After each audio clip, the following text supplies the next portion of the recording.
Les doy nuevamente la bienvenida a este tiempo de estudio bíblico en el Evangelio de Marcos.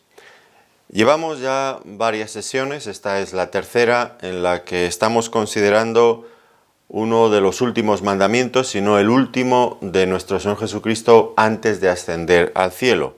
Lo encontramos en Marcos, en el capítulo 16 y el versículo 15, que dice así: y les dijo, se refiere al Señor Jesucristo, id por todo el mundo y predicad el Evangelio a toda criatura.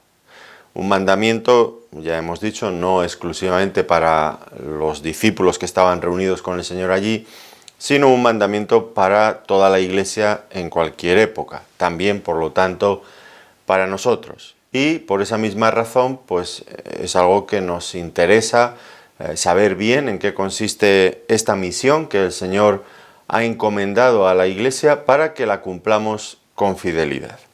Y les animo, si no lo han hecho, a revisar, a escuchar o leer los estudios anteriores sobre este mismo tema, porque hay cuestiones realmente importantes para nosotros como creyentes. Si recuerdan, en nuestra sesión anterior estábamos hablando acerca de los recursos para llevar a cabo esta misión que el Señor nos ha encomendado, de ir por todo el mundo y predicar el Evangelio. Y dijimos que uno de los recursos más importantes era la palabra, la predicación de la palabra. Esto es algo fundamental. No voy ahora a repetir todo lo que ya dijimos, que fue bastante. Les animo, como les he dicho, a revisar esos estudios. Ahora vamos ya con otros recursos más que tenemos para llevar a cabo esta misión. Y el segundo de los recursos, no menos importante que el anterior, tiene que ver con la oración. Y cualquiera de nosotros que en algún momento hemos intentado predicar el Evangelio a otras personas y hemos compartido el mensaje, este mensaje de la palabra, automáticamente nos damos cuenta de que entramos en una guerra espiritual muy fuerte. Estamos inmersos de lleno en este conflicto espiritual. No puede ser de otro modo. Como hemos visto en sesiones anteriores, predicar el Evangelio consiste en hacer un llamado a las personas, enemigos de Dios, para que depongan esa actitud, se arrepientan y crean y acepten al Señor Jesucristo como el único Dios y Señor de sus vidas. Y un mundo en rebeldía claramente no les gusta este llamamiento a arrodillarse ante el Dios del cielo y clamar pidiendo perdón y misericordia. En muchas ocasiones la actitud de las personas es todo lo contrario, se enfrentan virulentamente contra Dios. Por esta razón, como el apóstol Pablo diría, nos encontramos, en el momento en que intentamos llevar a cabo esta misión, nos encontramos inmersos en una batalla espiritual en la que debemos de estar bien preparados. Pablo explica en un pasaje, creo que sobradamente conocido en Efesios, acerca de la armadura que el creyente debe de usar en esta lucha para estar bien protegido. Dice en Efesios capítulo 6, los versículos 10 al 12. Por lo demás, hermanos míos, fortaleceos en el Señor y en el poder de su fuerza. Vestíos de toda la armadura de Dios para que podáis estar firmes contra las asechanzas del diablo. Porque no tenemos lucha contra sangre y carne, sino contra principados, contra potestades, contra los gobernadores de las tinieblas de este siglo, contra huestes espirituales de maldad en las regiones celestes. Bueno, nos damos cuenta inmediatamente de que Pablo era consciente de esta lucha espiritual contra fuerzas satánicas muy poderosas. Y en esta lucha él mismo lo reconoce. Es inútil las armas humanas, no sirven para nada. Y Pablo mismo en este mismo pasaje, un poco más adelante, en los versículos 17 al 19, cuando él está terminando este pasaje, pues exhorta y anima y pide a los hermanos que oren por él y que hagan oraciones también como forma de defensa, pero también en esta lucha espiritual, pero también de avance. Vamos a leerlo. Capítulo 6, aquí mismo donde estamos, versículos 17 y 19. Y tomad el yelmo de la salvación y la espada del Espíritu, que es la palabra de Dios. Y fíjense, orando en todo tiempo con toda oración y súplica en el Espíritu, y velando en ello con toda perseverancia y súplica por todos los santos, y por mí, a fin de que al abrir mi boca me sea dada palabra para dar a conocer con denuedo el misterio del Evangelio, por el cual soy embajador en cadenas, que con denuedo hable de él como debo hablar. Vemos claramente que Pablo pide la ayuda, la colaboración de sus hermanos en Éfeso para esta labor en la que él tenía que cumplir esta misión de predicar el Evangelio también a otras personas. Dice, al fin de que al abrir mi boca me sea dada palabra para dar a conocer con denuedo el misterio del Evangelio.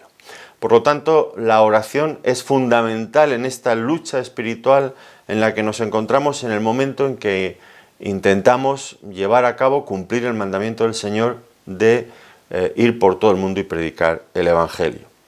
Y la oración es importante no solo porque nos protege, nos defiende, sino también porque nos facilita nuevas oportunidades para testificar.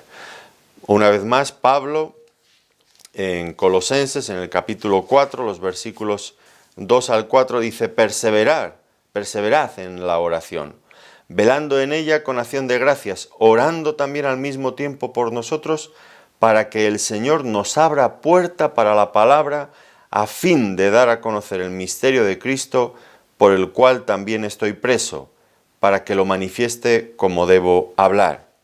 Notemos, el Señor nos abra puerta para la palabra. Si Pablo pedía a los creyentes en Colosas que oraran por él con este fin, es porque la oración tiene este efecto. Si ellos pedían que el Señor abra puertas para poder testificar, que se den las circunstancias para poder llevar el Evangelio, el mensaje de la palabra más lejos, pues evidentemente no lo pediría si no fuera real que el Señor contesta esas oraciones de este modo. Así que la oración nos protege, nos abre camino para poder testificar a otros y también pues nos da valor para hablar a otros. Uno de los grandes problemas que muchas veces los creyentes tienen o tenemos para testificar a otros de nuestra fe es el temor, el miedo. De mil maneras, temor a veces en lugares donde la iglesia es perseguida, pues temor a represalias desagradables que nos quiten la libertad, la vida, lo que tenemos, pero en otros lugares donde sí tenemos libertad de predicar, pues puede ser que nuestros temores sean al ridículo, al qué dirán, a que me estoy, en fin, identificando como creyente y no está de moda, la gente se va a reír de mí, me van a excluir, bueno, pueden ser ciertas cosas de este tipo.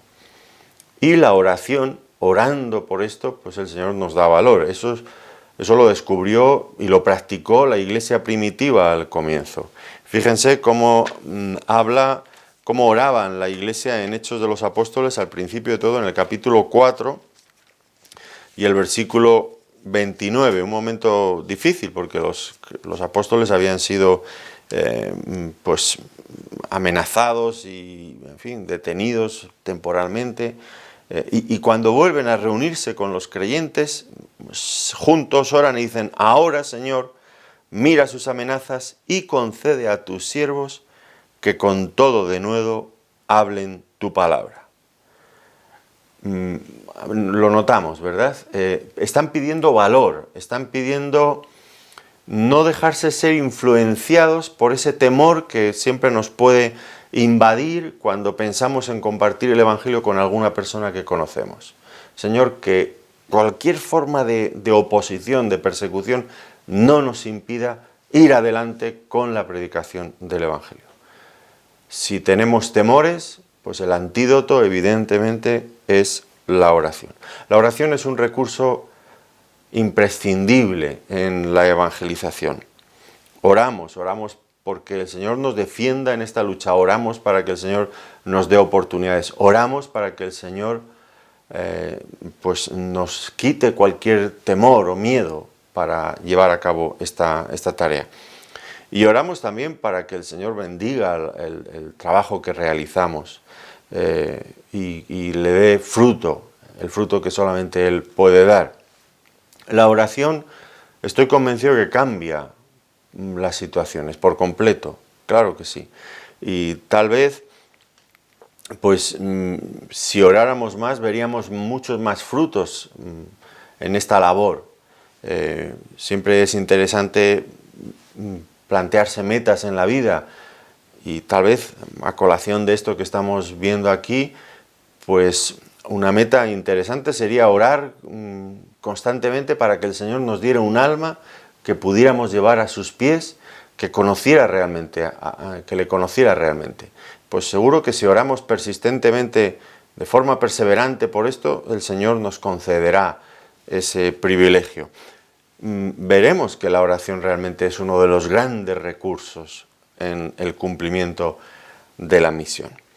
El tercer recurso que quiero subrayar para completar la misión, para llevarla a cabo bien, dignamente, es una expresión que puede sonar un poco extraña, pero que, si me permiten, intentaré explicarla. Es esta, estar con Jesús. Estar con Jesús. Cualquier servicio, cualquier cosa que hagamos para el Señor, debemos de hacerlo en comunión con Él. De eso depende el que lo que hagamos tenga valor y perdure en el tiempo. Estar en comunión con el Señor, estar con el Señor. Es fácil olvidarnos de esto, pero el Señor lo dejó muy claro. Ya me lo han escuchado, seguro que si siguen esta serie de estudios esta es una cita que me han oído ya en varias ocasiones, pero al menos en mi propia experiencia intento no olvidarla, porque tengo cierta tendencia a olvidarla y al mismo tiempo sé lo importante que es. Dice en Juan, el Señor Jesucristo, recogido por el Evangelio de Juan, en el capítulo 15, versículo 5, yo soy la vid, vosotros los pámpanos. El que permanece en mí y yo en él, éste lleva mucho fruto, porque separados de mí nada podéis hacer. El Señor es categórico, separados de mí nada podéis hacer. Y digo que es fácil olvidarnos de esto, pensar que sí, que nosotros mismos podemos hacer cosas, pero las raíces de nuestra vida espiritual se hunden profundamente en Cristo, o si no, nunca podremos crecer al punto de llegar a dar fruto para traer salvación a otras personas. Es nuestra relación con Cristo. Hay que recordar esto. Con frecuencia, muchos de nosotros tal vez tenemos esa tendencia a entrar en un activismo frenético, a hacer muchas cosas para el Señor. En muchos casos, sin pasar tiempo con el Señor. Es contradictorio y a muchas personas que estamos en la obra del Señor a pleno tiempo, pues esto es fácil que nos ocurra. Hacer muchas cosas para el Señor, llenar nuestra agenda de actividades y al mismo tiempo no tener ocasión, apenas pasar tiempo de comunión con el Señor. Es contradictorio, pero es posible y ocurre muchas veces. Y todas aquellas cosas que hagamos sin tener previamente comunión íntima con el Señor, pues quedarán en el olvido con mucha facilidad, pasarán rápidas, no llevarán fruto. Siempre las entradas deben de exceder a las salidas. Si damos, pero no ingresamos, no recibimos del Señor todo lo que espiritualmente necesitamos, pronto entraremos en bancarrota. Sería mejor hacer muchas menos cosas, pero en comunión con el Señor, que hacer muchas cosas sin comunión con el Señor. Esto para la mente humana, para la mente carnal, pues es contradictorio. Hombre, ¿será mejor hacer muchas cosas? No.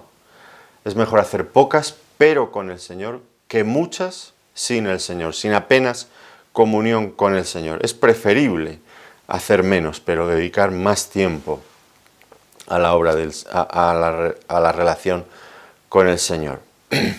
Yo reconozco que en mi propia experiencia, pues sobre esto he ido evolucionando de alguna manera.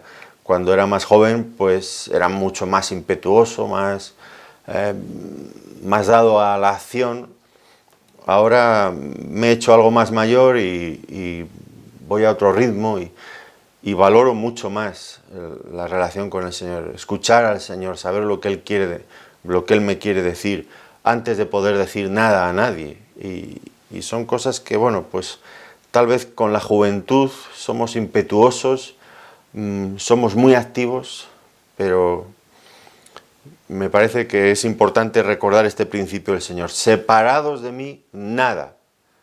No es que podréis hacer menos, sino no podréis hacer nada. Nada podéis hacer. Y esto se ve claramente en la historia del Evangelio.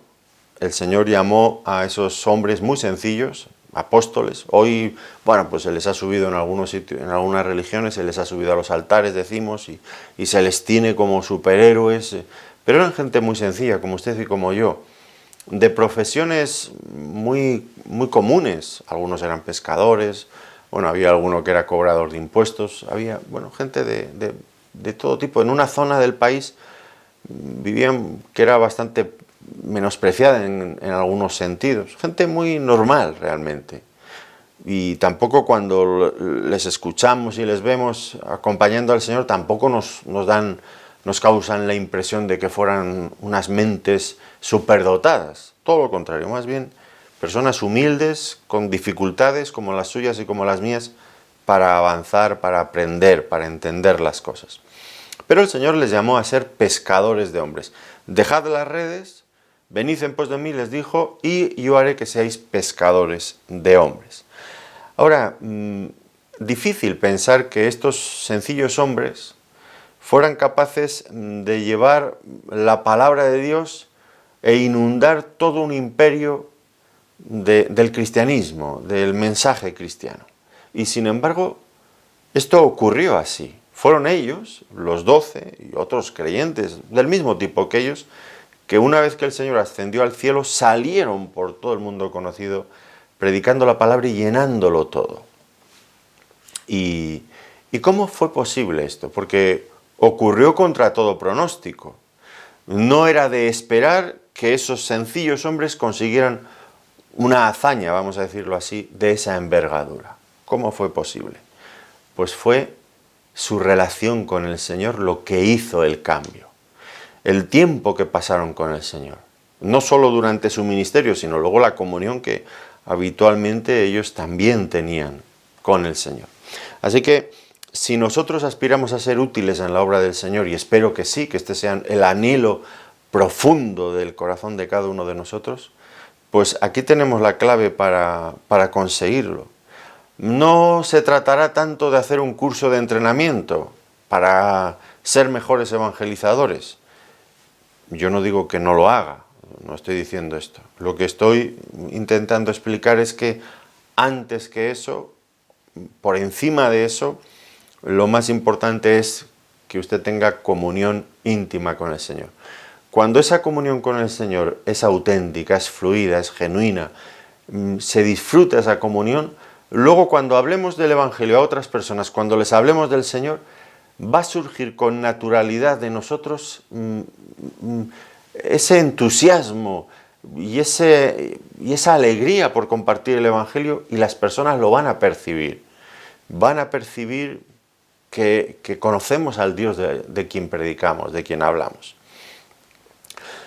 Los mismos enemigos del Evangelio, recuerdan ustedes cuando en ese pasaje anterior que hace un momento hemos leído, cuando la iglesia ora, los apóstoles habían sido perseguidos, ya habían sido interrogados duramente y, en fin, el pronóstico no era muy favorable. Al Señor en ese mismo tribunal lo habían condenado unas semanas antes a la crucifixión y ¿qué pasaría ahora con ellos? Y ellos tienen un valor Dice Hechos de los Apóstoles, capítulo 4, versículo 13. Dice aquí: entonces, se refiere a los enemigos a los líderes judíos enemigos del Evangelio. Entonces, viendo el denuedo de Pedro y de Juan, y sabiendo que eran hombres sin letras y del vulgo, se maravillaban, y fíjense, y les reconocían que habían estado con Jesús. Se maravillaban de ellos, porque eran gente muy sencilla. Ellos sabían su currículum académico, no habían pasado por las universidades de Jerusalén y les conocían por allí, sus nombres no estaban en ningún título, no, ni mucho menos. Y siendo hombres tan sencillos, sin embargo, estaban maravillados. Los propios enemigos se maravillan. ¿Y a qué conclusión llegan? Notaban que habían estado con Jesús. Esta es la clave. Nuestra comunión, nuestra cercanía al Señor, eso se trasluce después cuando hablamos con otras personas y pueden llegar a conocer mejor al Señor. Entonces, este es otro de los recursos que no hay que olvidar.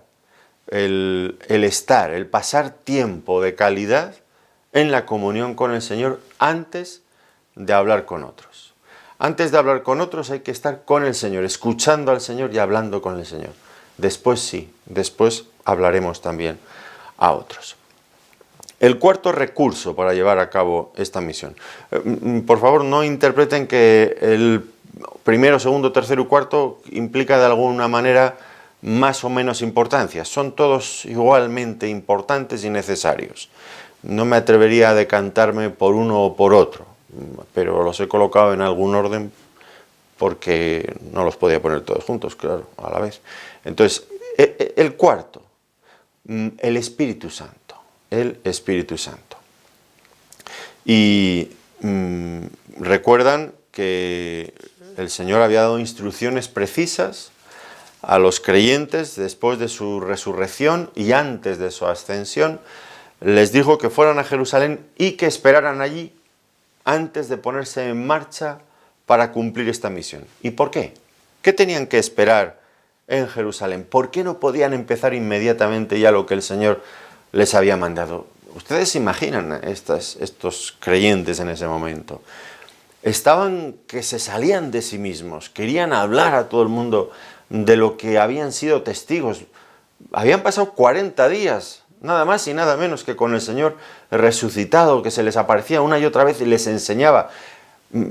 Estaban eufóricos, estaban pletóricos, querían hablar del Señor y de lo que habían visto a todo el mundo. Y ahora el Señor les dice: id a Jerusalén y esperaros allí.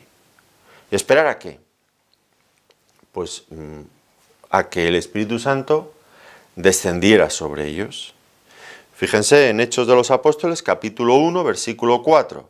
Y estando juntos les mandó que no se fueran de Jerusalén, sino que esperasen la promesa del Padre, la cual les dijo: oísteis de mí. Porque Juan ciertamente bautizó con agua, mas vosotros seréis bautizados con el Espíritu Santo dentro de no muchos días. Entonces los que se habían reunido le preguntaron diciendo: Señor, ¿restaurarás el reino de Israel en este tiempo? Y les dijo: no os toca a vosotros saber los tiempos o las sazones que el Padre puso en su sola potestad, pero recibiréis poder. Fíjense, recibiréis poder cuando haya venido sobre vosotros el Espíritu Santo, y me seréis testigos en Jerusalén, en toda Judea, en Samaria y hasta lo último de la tierra.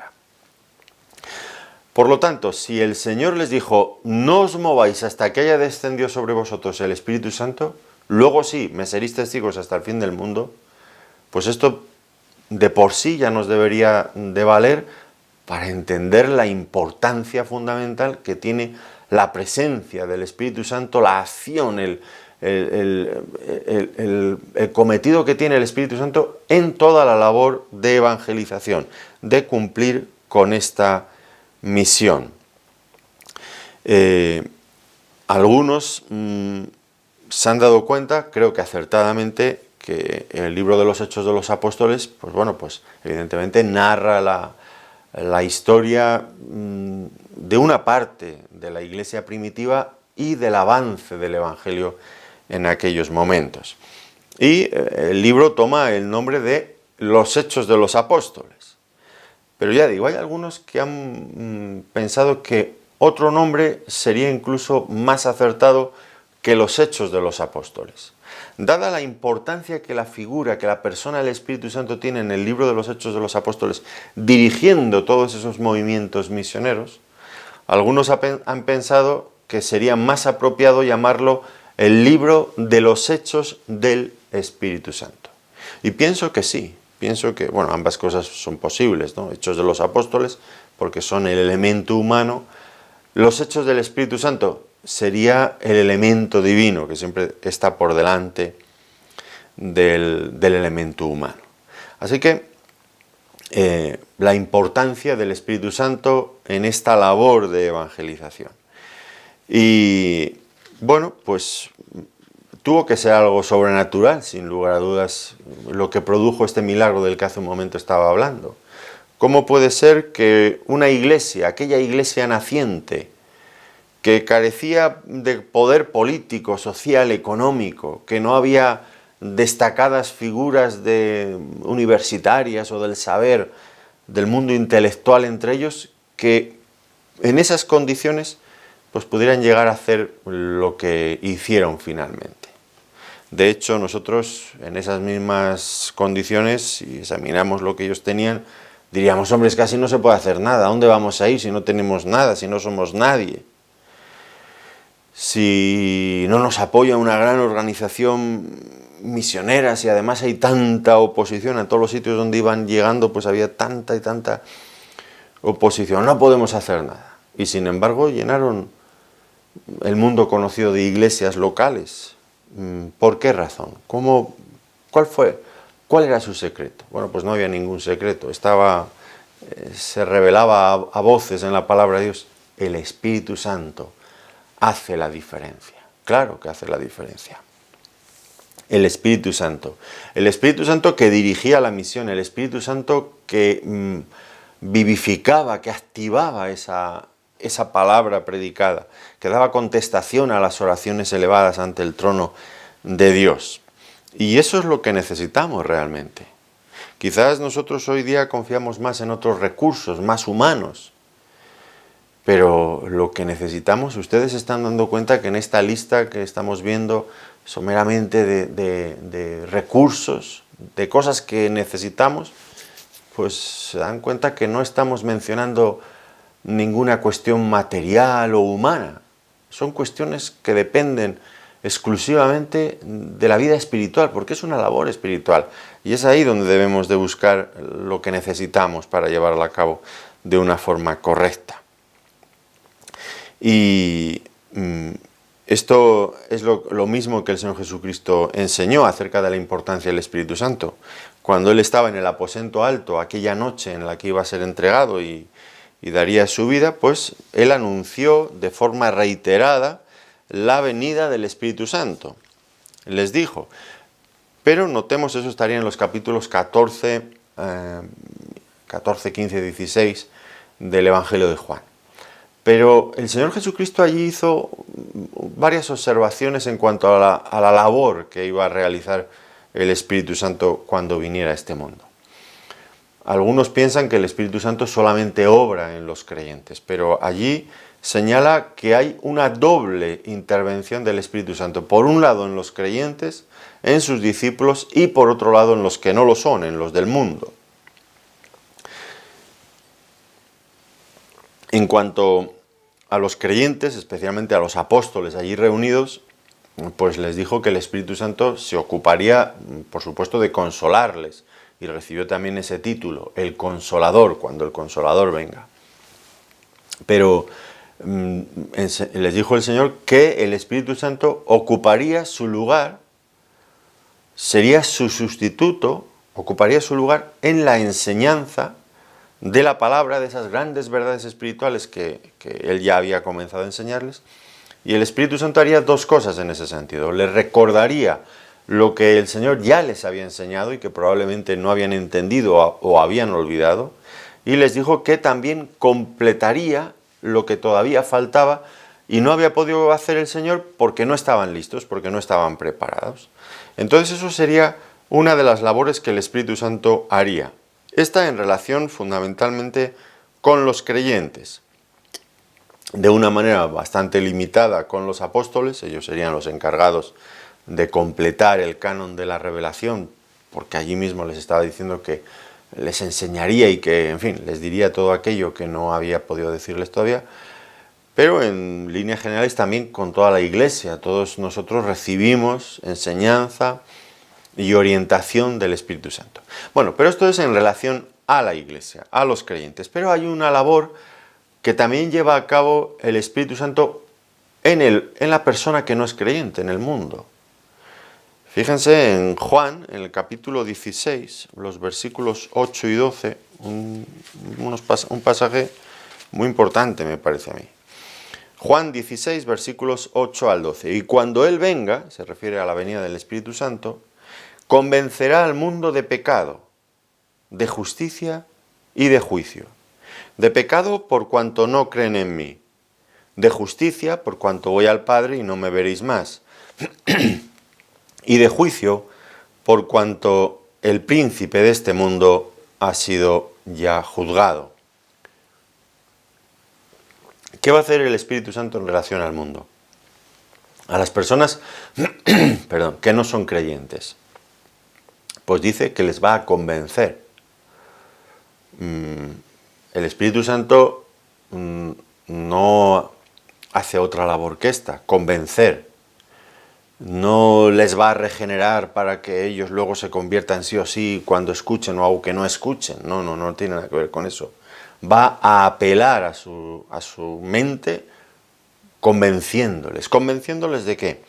Pues de tres realidades morales y espirituales importantísimas. La primera de ellas dice que les convencerá de pecado, de la seriedad del pecado contra Dios, especialmente de su pecado de incredulidad por rechazar a Cristo. Eso es lo que el Espíritu Santo hace, convencer de pecado. Es difícil, me parece imposible que cualquiera de nosotros que predicamos el Evangelio podamos convencer de pecado a las personas. Tiene que ser una labor, hay que llegar dentro de la persona. Y eso solamente lo puede hacer el Espíritu Santo. Y lo hace. Convencer a la persona de pecado. Convencer también de justicia. En el sentido probablemente de la posibilidad de que haya la forma de ser justificados ante Dios.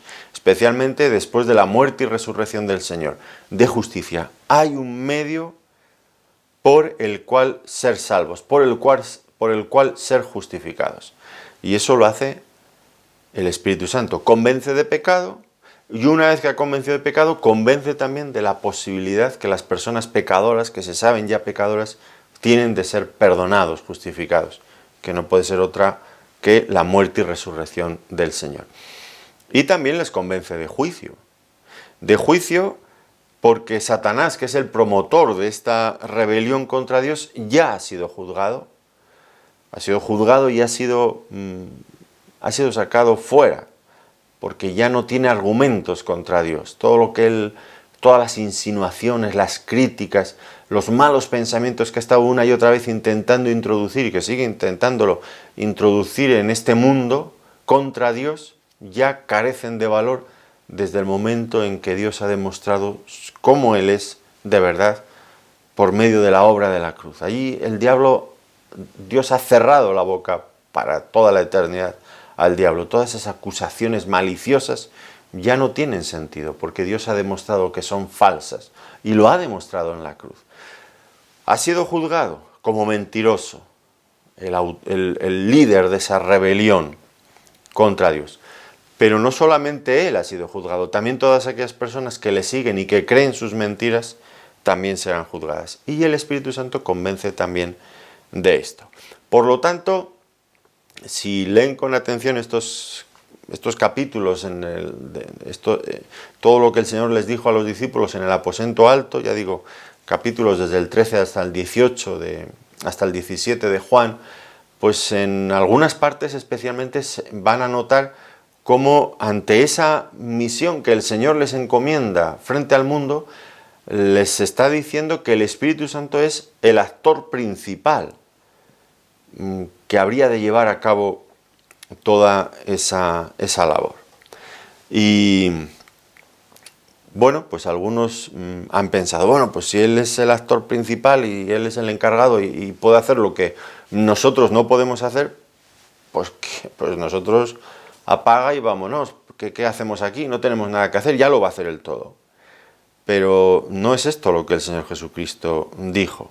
Por un lado tenemos la responsabilidad como atalayas, recuerdan en Ezequiel en el capítulo 3 y los versículos 18 y 19, la responsabilidad del atalaya que ve desde su posición privilegiada venir un peligro y advierte para que las personas cambien de rumbo. Eso por un lado, pero por otro lado, aquí mismo, en Juan, en el capítulo 15, versículos 26 y 27, notemos lo que dice. Pero cuando venga el Consolador, a quien yo os enviaré del Padre, el Espíritu de verdad, el cual procede del Padre, Él dará testimonio acerca de mí. Y alguien dirá, ¿no ves? Pues ya está, pues si Él da testimonio acerca del Señor, ¿para qué nos tenemos que nosotros que esforzar en dar testimonio de Él? Ya lo va a hacer Él, y lo va a hacer mucho mejor que nosotros, ¿para qué vamos? Pero sigamos leyendo. Versículo 27. Y vosotros daréis testimonio también, porque habéis estado conmigo desde el principio. Vosotros daréis testimonio también. Tiene que haber esta complementariedad. Sin olvidarnos que nosotros no podemos hacer todo lo que el Espíritu Santo hace, porque el Espíritu Santo hace muchísimas cosas. Ilumina la mente de la persona que está escuchando el Evangelio, unge al mensajero con poder, confirma la palabra que predicamos, prepara también al oyente, convence, hemos visto también al pecador. Si la persona se convierte, le da vida, lo regenera, le da nueva vida, lo une al cuerpo de Cristo, forma en él el carácter de Cristo. Es decir, el Espíritu Santo es el único que puede hacer todas estas cosas, de transformar a una persona pecadora y rebelde en un hijo de Dios que manifieste el carácter de Cristo. Porque no lo olvidemos, el propósito del Espíritu Santo en este mundo es glorificar al Hijo, al Señor Jesucristo. Esto lo dice también muy claramente aquí, en estos pasajes. Por lo tanto, este es el propósito del Espíritu Santo y eso no lo podemos hacer nosotros. Sí, eso es verdad, pero sin embargo Dios, de alguna manera misteriosa para mí, porque no nos necesita para nada, creo que muchas veces somos más bien un estorbo que otra cosa, y sin embargo Él quiere que seamos colaboradores suyos en este increíble privilegio de ser embajadores del Dios del cielo, anunciando el Evangelio, el mensaje de la salvación del Dios eterno a otras personas. No nos necesita, pero nos da esta gracia una vez más. Así que nosotros tenemos también algo que hacer, pero no lo olvidemos, en dependencia del Espíritu Santo, que es quien puede hacer todas estas cosas. Y aquí surgen estas dos tendencias. Una ya la he mencionado, la de, bueno, pues si el Espíritu Santo lo va a hacer y lo hace mejor que nosotros, que lo haga Él, nosotros nada. Es una terrible equivocación que llega a ser pecaminosa, por supuesto. Pero la otra opción es entrar en ese activismo del que antes hablaba, correr frenéticamente por hacer cosas y cosas y cosas, sin depender del Espíritu Santo, basándolo todo, haciendo que todo dependa de nosotros mismos, de nuestras habilidades, de nuestros conocimientos, de nuestros recursos, de nuestras estrategias, de nuestras técnicas, de nuestra sabiduría, de nuestra capacidad organizativa, que todo dependa de nosotros y el Espíritu Santo quede fuera. Pues eso no va a producir el fruto espiritual que esperamos. Tal vez genere grandes organizaciones eclesiales, yo no lo discuto, pero estamos hablando de la vida de Dios que solamente puede transmitir el Espíritu Santo. Por lo tanto, tan grave es no hacer nada, porque ya lo va a hacer el Espíritu Santo, como hacerlo nosotros todo sin dar lugar al Espíritu Santo. Debe de haber esta complementariedad y para que la haya es fundamental que nosotros estemos bien preparados, que conozcamos la palabra de Dios, porque el Espíritu Santo no va a suprimir, no va a anular nuestra personalidad, sino que todo lo contrario, lo que va a hacer es potenciarla, potenciar los dones y todo lo que Él nos ha dado. Pero para ello es necesario estar bien preparados. Y qué importante es en ese sentido, pues estudiar con seriedad y con profundidad la palabra de Dios para que el Espíritu Santo nos pueda utilizar mucho más, porque el Espíritu Santo utiliza lo que hay, no lo que no hay. En este sentido, por supuesto, el Espíritu Santo puede hacer muchas más cosas, pero de las que nosotros somos, evidentemente. Pero en principio, el Espíritu Santo va a usar lo que somos, lo que hemos recibido. Si nosotros nos esforzamos en leer la Biblia y en estudiarla, el Espíritu Santo utilizará eso que quizás en un momento determinado nosotros no lo hemos pensado bien, pero cuántas veces a mí me ha pasado predicando el Evangelio, de repente empiezo a explicar un pasaje y empiezo a explicar cosas en las que antes no había pensado. Es como si en ese momento pues Dios estuviera obrando en mi mente y en mi ser, de alguna forma abriéndome los ojos a cosas allí mismo sobre la marcha. Pero previamente yo tengo que haber leído ese pasaje, tengo que haber meditado en él. Quizás no he llegado a todas las conclusiones, pero el Espíritu Santo va a operar sobre lo que ya hay, no sobre lo que no hay. Por esta cuestión es tan importante pues estar bien nutridos de la palabra de Dios para que el Espíritu Santo nos pueda utilizar mucho mejor y podamos llegar mucho más lejos. Se dan cuenta, ¿no? Este equilibrio que debe de haber entre lo humano y lo divino, entre lo divino y lo humano. Si no hay ese equilibrio, pues la cosa no va a funcionar bien, va a ir mal. Bueno, hemos entonces hablado acerca de los recursos. Y antes de que terminemos este estudio, me gustaría también avanzar algo más sobre el alcance de esta misión. Hablar un poco sobre este tema, el alcance de la misión. El Señor, antes de partir, lo hemos leído en Marcos, pero también está en Mateo, dice: id a todas las naciones, id por todo el mundo, predicando el Evangelio del reino.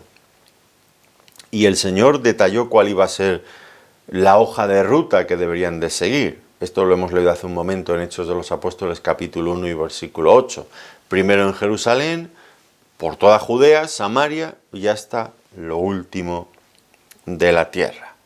Esta es la hoja de ruta. El alcance de la misión, por lo tanto, es hasta el fin del mundo, hasta que cada persona en cada rincón de este mundo haya escuchado, conozca el Evangelio de Jesucristo.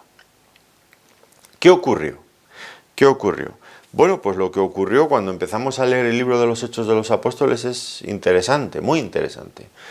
Ese grupo de discípulos, esa primera hornada de creyentes que habían creído en el Señor y que le habían visto ya resucitado antes de ascender y cuando estaba ascendiendo al cielo, pues una vez que el Señor ascendió y ellos recibieron el Espíritu Santo, empezaron a predicar en todas las partes, especialmente allí mismo en el templo, donde había surgido el rechazo contra el Señor Jesucristo. Allí estaban predicando el Evangelio, con una valentía, con un aplomo, con una certidumbre, con una seguridad, con una sabiduría, tal que estaban admirados, como he dicho, hasta sus propios enemigos. Y la gente les escuchaba. Así que podríamos decir que ellos entendieron la misión y se pusieron manos a la obra. Pero si vamos leyendo pausadamente el libro de los Hechos de los Apóstoles, rápidamente nos vamos a dar cuenta de un detalle que no tardó en ocurrir. Y es que todos sus esfuerzos misioneros se centraron exclusivamente en Jerusalén, en la capital. Pero recuerden, el Señor había dicho: en Jerusalén, en toda Judea, en Samaria y hasta lo último de la tierra. Y ellos se habían anclado, se habían encasquillado en Jerusalén. ¿Qué pasó entonces? Pues que el Señor removió su iglesia. ¿Cómo la removió? Por medio de la persecución.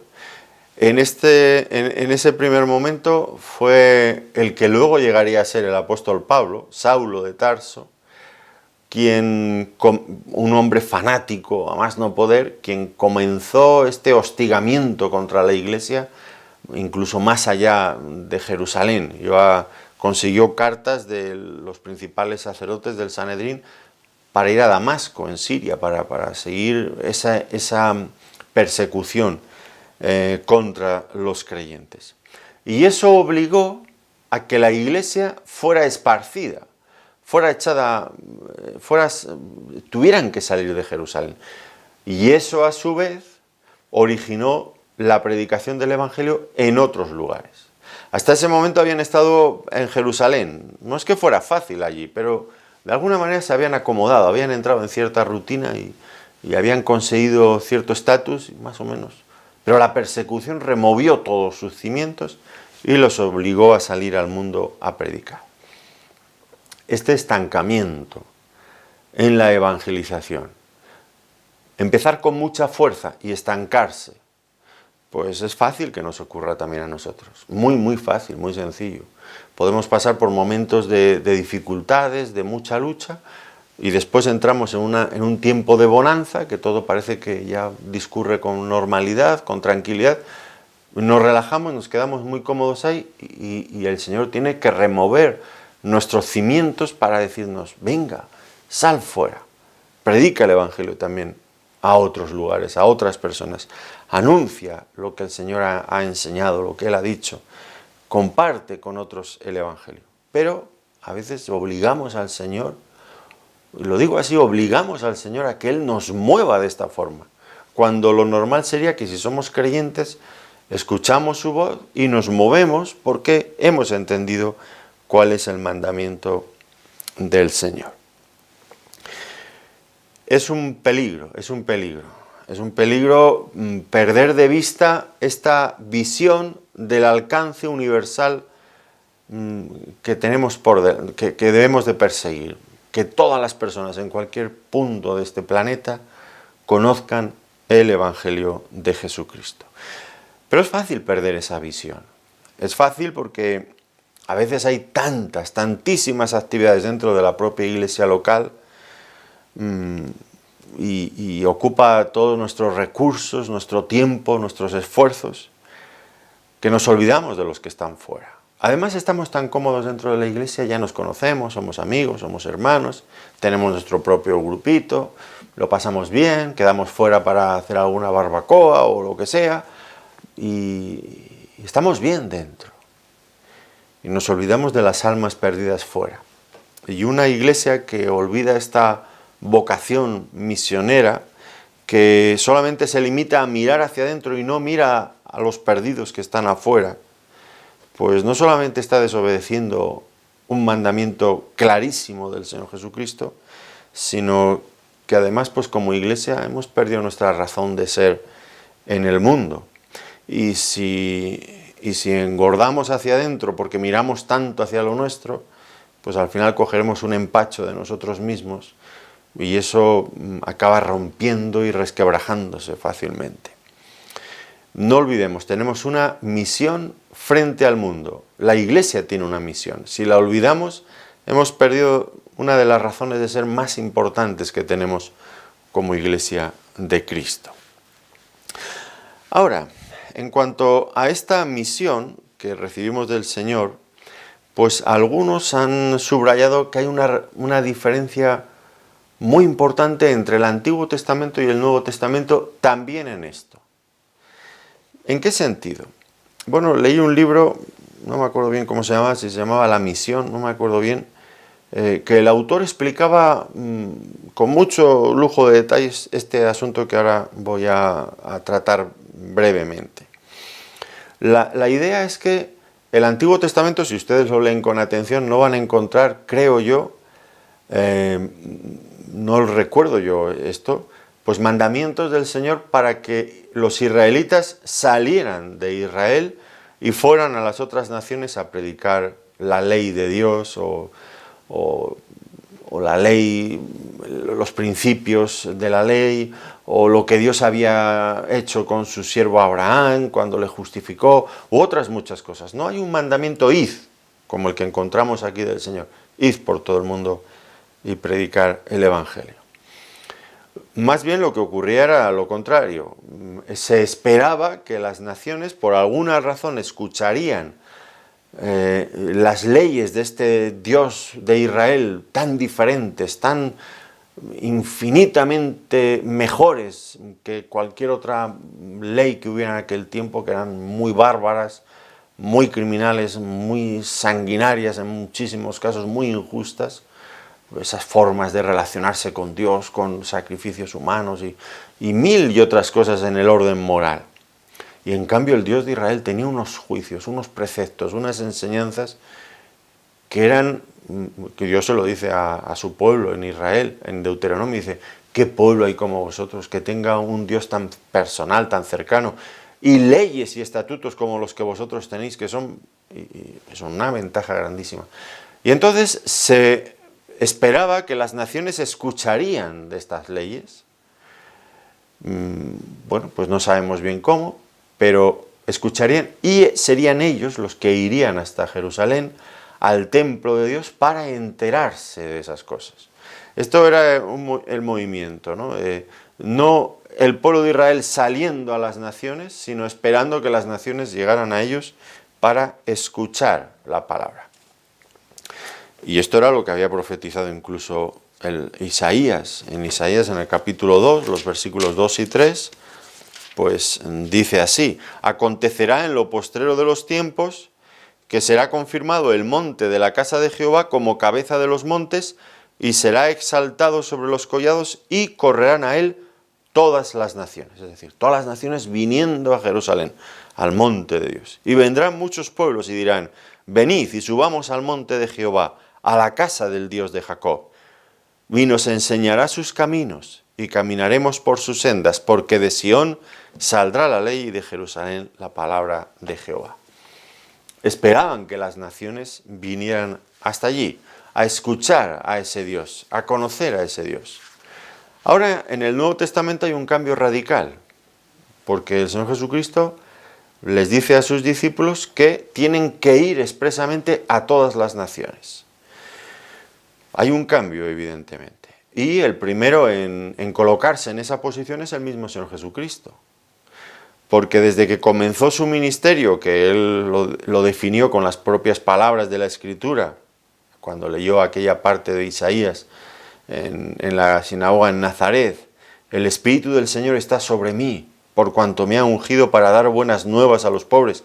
Me ha enviado a sanar a los quebrantados de corazón, a pregonar libertad a los cautivos y vista a los ciegos, a poner en libertad a los oprimidos, a predicar el año agradable al Señor. Bueno, pues nuestro Señor Jesucristo recibió este mandamiento de llevar buenas nuevas a los quebrantados. Anunciaba, por lo tanto, este carácter misionero del Mesías, y Él lo cumplió perfectamente. Él se esforzó en llevar el Evangelio del Reino de Dios no solamente en Jerusalén, en Judea, en Galilea, en Samaria, sino que incluso traspasó las fronteras de Israel, y en los países limítrofes Él también predicó el Evangelio en todos esos lugares. ¿Recuerdan ustedes esos viajes misioneros del Señor por Tiro, por Sidón, por Decápolis al otro lado? Predicando el Evangelio. Con esta misma finalidad llamó, hemos visto, a los apóstoles: venid en pos de mí, dejad vuestras redes, venid en pos de mí, y yo os haré pescadores de hombres. Era su propósito, que fueran más allá, que se proyectaran más lejos todavía, para llevar ese Evangelio del reino hasta el fin del mundo. Es verdad que en el Nuevo Testamento y en el ministerio del Señor Jesucristo, pues de forma prioritaria, en un primer lugar, en un primer momento, pues el Evangelio debía de ser llevado a las ovejas perdidas de Israel. Y el Señor pues les mandó esto a los discípulos: no vayáis donde los gentiles, sino a las ovejas perdidas de Israel. Bueno, esto era en primer lugar, de forma prioritaria, pero no exclusiva. Y esto lo vemos porque el Señor Jesucristo, pues, en ocasiones, por ejemplo, se maravilló de la fe de algunas personas gentiles con las que entró en contacto. Aquel centurión, aquella mujer sirofenicia: grande es tu fe, no he visto fe igual en todo Israel. No estaba excluyendo o diciendo que el evangelio del reino era exclusivamente para los judíos, pero sí en primer lugar era para ellos. Las promesas eran para ellos en primer lugar, pero no únicamente para ellos. El apóstol Pablo lo definió muy claramente: al judío primeramente, y también al griego o al gentil. Y el Señor, pues, creo que estaba también en esta misma línea. Él fue el primero que mandó un misionero a los gentiles, que es aquel personaje tan curioso, el endemoniado gadareno. ¿Qué le dijo el Señor una vez que lo sanó?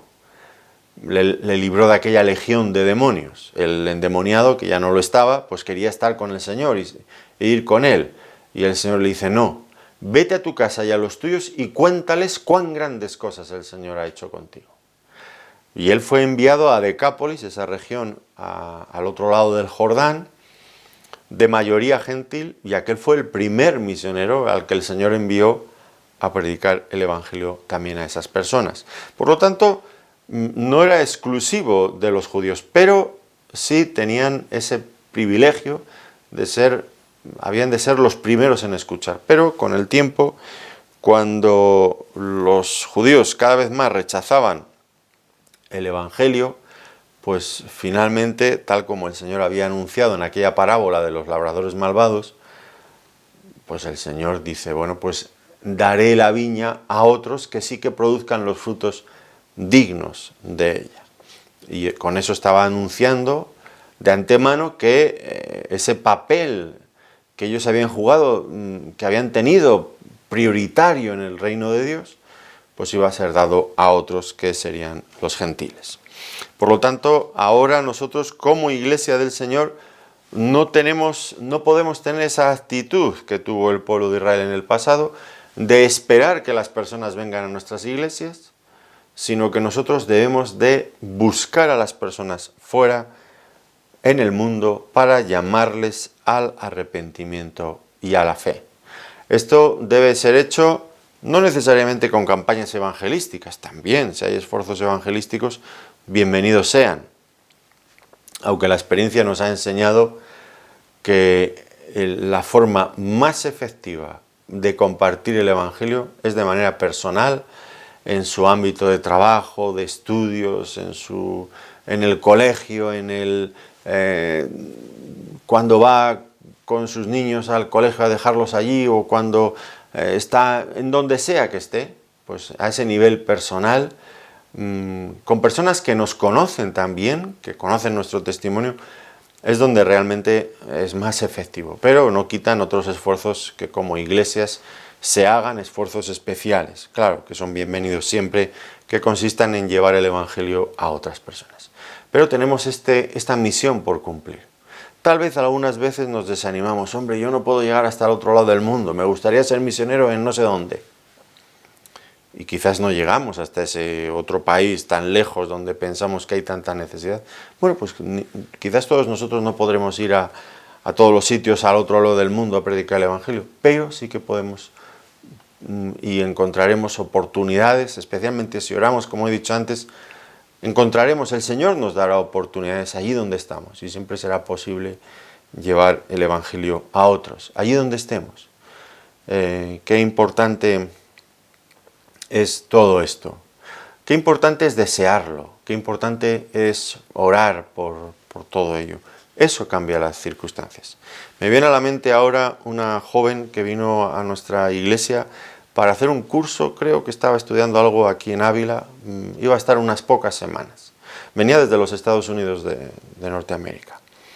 Y esta joven, antes de venir a España, luego conocí a sus padres y me parecieron hombres realmente piadosos, hombres con una fe auténtica en el Señor Jesucristo, profunda, además muy arraigada. Bueno, esta chica antes de haber venido a España estuvieron orando. Ella venía a estudiar, pero estuvieron orando para que el Señor le hiciera útil en España para compartir el Evangelio con alguna otra persona. Llegó a España y efectivamente compartió el Evangelio cuando tuvo oportunidad, y una joven que era compañera de estudios de ella, que había venido desde la China, y se convirtió por el testimonio de ella y se integró en la iglesia. Fíjense, una joven que viene desde los Estados Unidos de Norteamérica a una ciudad pequeñísima de España, en Ávila, al mismo tiempo una joven que viene desde la China, y cómo Dios escucha la oración de aquella joven en los Estados Unidos para ponerla en contacto con una persona necesitada. La tuvo que traer desde la China, bueno, no lo sé, pero el caso está en que aquella joven se convirtió. El Señor va a hacer esto. Qué bueno sería que todos los que han venido a España desde otros países, que han sido tantos y tantos y tantos, que yo a veces lo lamento, y se lo he dicho muchas veces, hermanos que vienen de otros lugares a España, que vienen exclusivamente pensando en mejorar su nivel de vida, en ganar más dinero, en tener otras ventajas en la mayoría de los casos, y nunca se plantean de antemano, ¿cómo puedo ser yo útil espiritualmente para las personas allí, en este país? Qué bueno sería, ¿no? ¿Cómo cambia la realidad nuestro deseo de compartir el Evangelio, de orar al Señor, de ponernos en sus manos? Claro que cambia, claro que cambia. Pues meditemos en estas cosas. Tendremos ocasión, con la ayuda del Señor, de continuar en otra ocasión viendo el resto de puntos sobre esto, sobre este importante tema de la Gran Comisión, pero por el momento, pues todo esto que vamos aprendiendo, pongámoslo en práctica, porque nuestro Dios es grande y sigue siendo el mismo Dios, no ha cambiado nada, y es el Dios de los recursos ilimitados. Pongámonos en sus manos y pongámonos a trabajar, y veremos cómo el Señor da fruto. Pues lo dejamos aquí. Les agradezco que nos hayan acompañado una vez más y les deseo que el Señor les bendiga muy ricamente. Gracias por su atención.